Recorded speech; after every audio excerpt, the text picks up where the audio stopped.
আসসালামু আলাইকুম ভিউয়ার্স, এখন শুনবেন এই মাত্র পাওয়া আপডেট খবরগুলো। নির্বাচন বানচাল করতে ওত পেতে আছে পতিত সরকার, জানিয়েছেন রেজভি।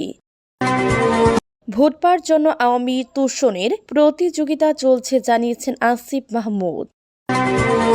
সন্ত্রাসী কর্মকাণ্ড কারা চালাচ্ছে তা খুঁজে বের করার দায়িত্ব আইন শৃঙ্খলা বাহিনীর, জানিয়েছেন আমির খসরু মাহমুদ চৌধুরী।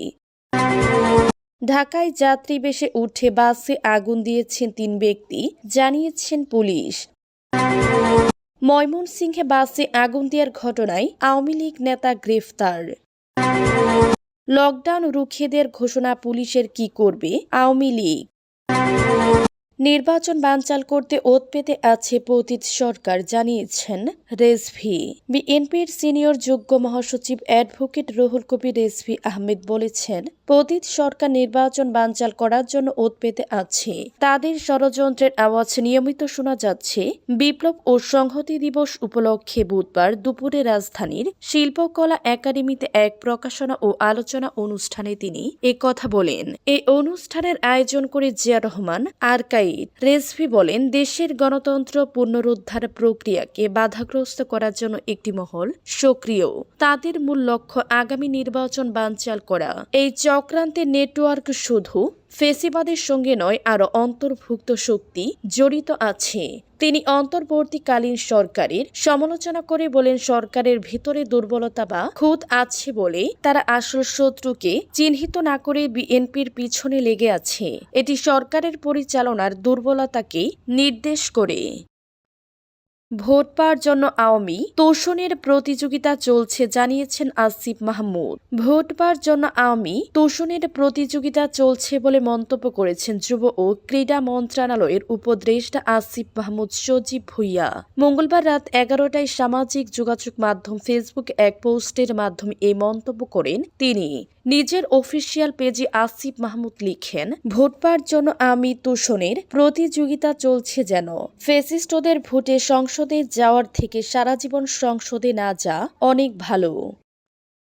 সন্ত্রাসী কর্মকাণ্ড কারা চালাচ্ছে তা খুঁজে বের করার দায়িত্ব আইন শৃঙ্খলা বাহিনীর। বিএনপির স্থায়ী কমিটির সদস্য আমির খসরু মাহমুদ চৌধুরী বলেছেন, কারা দেশে সন্ত্রাসী কর্মকাণ্ড চালাচ্ছে তা খুঁজে বের করার দায়িত্ব আইন শৃঙ্খলা বাহিনীর।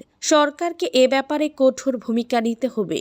আওয়ামী লীগ নির্বাচনী দেশে নেই। সন্ত্রাসী কর্মকাণ্ড যে কেউ করতে পারে। বুধবার বিএনপি চেয়ারপারসনের গুলশান কার্যালয় ইউরোপীয় ইউনিয়নের ইইউ রাষ্ট্রদূতের সাথে বিএনপির মহাসচিবের এক বৈঠক শেষে তিনি এই মন্তব্য করেন। আমির খসরু বলেন, ফেব্রুয়ারি নির্বাচন নিয়ে কারো মধ্যে কোনো সংশয় নেই। বিএনপির নির্বাচনী প্রস্তুতি কেমন সে বিষয়ে ইইউ রাষ্ট্রদূত মাইকেল মিলার জানতে চেয়েছেন। তিনি বলেন, দেশের মানুষ সচেতন। সন্ত্রাসী কর্মকাণ্ড করে নির্বাচন বাধাগ্রস্ত করার কোনো সুযোগ নেই। নির্বাচনী ইউরোপীয় ইউনিয়নের কোনো উৎকণ্ঠা নেই। তারা বাংলাদেশের একটি সুষ্ঠু ও নিরপেক্ষ নির্বাচন চায়। এই নির্বাচনে তাদের সম্পর্কিতা রয়েছে। ঢাকায় যাত্রী বেশে উঠে বাসে আগুন দিয়েছেন ৩ ব্যক্তি, জানিয়েছেন পুলিশ। রাজধানীর শাহ আলী থানা এলাকায় একটি বাসে আগুন দেওয়া হয়েছে। পুলিশ বলছে, যাত্রী বেশে বাসে উঠে ৩ ব্যক্তি আগুন দেন। শাহ আলী থানার ভারপ্রাপ্ত কর্মকর্তা ওসি গুলাম আজম বলেন, আজ বুধবার বেলা 1টার দিকে শতাব্দী পরিবহনের একটি বাসে আগুন দেওয়ার ঘটনা ঘটে। ওসি গুলাম আজম বলেন, মিরপুর ২ নম্বরের দিক থেকে সোনি সিনেমা পেরিয়ে নিউ মার্কেটের দিকে যার পথে যাত্রী বেশে থাকা ৩ ব্যক্তি বাসটিতে আগুন দিয়ে পালিয়ে যান। তাৎক্ষণিকভাবে আগুন নিভানো হয়। এ ঘটনায় বাসের সামনের দিকে কয়েকটি আসন পুড়ে গেছে বলে জানান ওসি গুলাম আজম। এ ঘটনায় হতাহতের কোনো তথ্য পাওয়া যায়নি। ময়মনসিংহে বাসে আগুন দেওয়ার ঘটনায় আওয়ামী লীগ নেতা গ্রেফতার।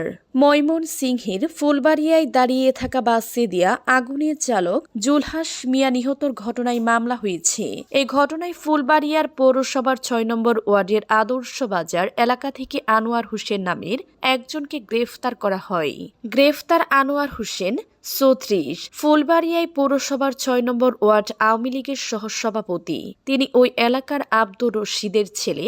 বুধবার ১২ নভেম্বর ভোররাতে ফুলবাড়িয়া থানার ওসি মোহাম্মদ রজনুজ্জামান এই তথ্য জানান। এর আগে সোমবার রাতে ময়মনসিংহের ফুলবাড়িয়ায় দাঁড়িয়ে থাকা বাসে আগুন দেয় দুর্বৃত্তরা। এতে নিহত হন বাসে ঘুমন্ত অবস্থায় থাকা বাস চালক জুলহাস। গতকাল রাতে তার ছোট বোন ময়না আক্তার ফুলবাড়িয়া থানায় অজ্ঞাত পরিচয় ব্যক্তিদের আসামি করে সন্ত্রাস বিরোধী আইনে মামলাটি দায়ের করেন। দীর্ঘদিন ধরে বাস চালিয়ে আসা জুলহাস পরিবারের একমাত্র উপার্জনক্ষম ব্যক্তি ছিলেন। নিহত ৪০ বছর বয়সী এই চালক উপজেলার কয়রারচালা গ্রামের মোহাম্মদ সাজু মিয়ার ছেলে। তার মৃত্যুতে পরিবারটি অসহায় অবস্থার মধ্যে পড়েছে। ঘটনার দিন বাসটি গভীর রাতে ঢাকা থেকে গিয়ে ফুলবাড়িয়ার ভালুকজান বাজারে পেট্রোল পাম্পে অবস্থান নেয়। সেখানে ভোররাতে মাস্ক পরা ৩ যুবক এসে বাসটিতে পেট্রোল ঢেলে আগুন দেয় বলে পুলিশ জানিয়েছে।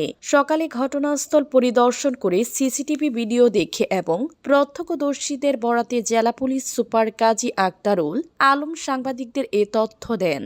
পুলিশ সুপার বলেন, বাসটি রাতে ঢাকা থেকে আসে। ঘটনার সময় বাসটিতে যাত্রী শাহিদ ইসলাম বাদশা ২০ এবং তার মা মোসাম্মদ শারমিন সুলতানা রুমকি ৪৫ অবস্থান করেছিলেন। রাত বেশি হয়ে যার কারণে তারা বাড়ি যেতে পারেননি।